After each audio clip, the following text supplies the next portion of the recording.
مجرد ما الساعة تيجي 12 ده ميعاد البريك، وبما اني قاعد في البيت فمفيش مطعم، فيلا بينا نروح نجيب حاجة مع بعض من بره.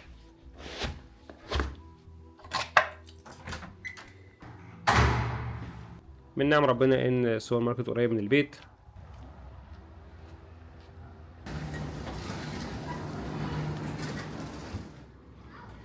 وبما اني طبعا يعني مش من الناس اللي بحب اكل اكلات تقيلة في وسط اليوم، فهجيب شوية معجنات بسيطة.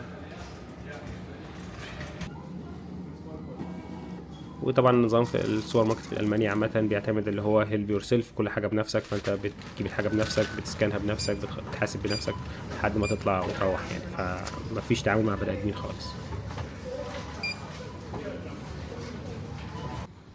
كذلك حتى مفيش كاش، فكله بيبقى اونلاين وبالموبايل. وبكده نكون خلصنا رحله التسوق البسيطه، نرجع بقى على البيت عشان نكمل البريك بتاعنا.